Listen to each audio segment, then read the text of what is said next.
कहानी का शीर्षक पहाड़ों की पुकार। कहानी। राजू एक सीधा सादा किसान था जो मैदानी इलाके के एक छोटे से गांव में रहता था। उसकी पूरी जिंदगी खेतों, बैलों और मिट्टी में बीती थी। हर दिन सुबह सूरज उगने से पहले वह उठ जाता, खेतों की ओर निकल जाता और देर शाम घर लौटता। मेहनत उसकी पहचान थी, लेकिन हाल के वर्षों में मौसम की मार, कम होती उपज और बढ़ती महंगाई ने उसका जीवन कठिन बना दिया था। एक दिन राजू की मुलाकात एक पुराने दोस्त सुरेश से हुई, जो वर्षों पहले पहाड़ों में जाकर बस गया था।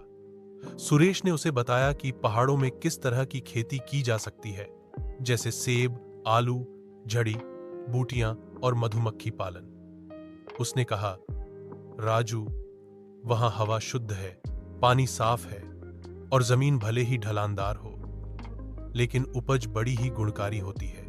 राजू के मन में विचारों का तूफान उठ खड़ा हुआ। क्या वह अपनी जिंदगी की सारी पूंजी छोड़कर पहाड़ों पर बस सकता है? कुछ दिन तक वह सोचता रहा। गांव में जीवन कठिन होता जा रहा था और उसे अपने बच्चों का भविष्य भी संवारना था।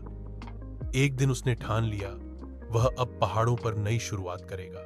राजू ने अपनी जमीन एक रिश्तेदार को देखरेख के लिए सौंप दी और अपने परिवार के साथ पहाड़ी राज्य उत्तराखंड के एक छोटे से गांव में चला गया। शुरुआत में जीवन आसान नहीं था।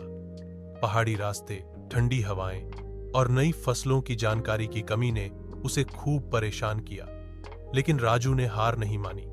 उसने स्थानीय किसानों से दोस्ती की, उनसे सीखा कि कैसे पहाड़ों में खेती की जाती है, और सरकार की कुछ योजनाओं का लाभ उठाकर उसने मधुमक्खी पालन और सेब के बाग लगाए। कुछ सालों में ही राजू की मेहनत रंग लाने लगी। उसका सेब बागान दूर दूर तक प्रसिद्ध हो गया और उसके शुद्ध शहद की मांग शहरों तक फैल गई। लोग अब उसे पहाड़ों का राजू किसान कहने लगे। राजू ने न सिर्फ अपने परिवार का जीवन संवारा, बल्कि गांव के अन्य किसानों को भी नए तरीके की खेती सिखाई। अब वह कहता है, अगर दिल में हौसला हो तो पहाड़ भी झुक जाते हैं। सीख, परिवर्तन से डरना नहीं चाहिए, नई राहों पर चलने से ही नए अवसर मिलते हैं। क्या आप चाहें कि मैं इस कहानी को बच्चों के लिए सरल भाषा में ढाल दूं, या किसी विशेष शैली जैसे प्रेरणादायक भाषण, स्क्रिप्ट आदि में बदल दूं?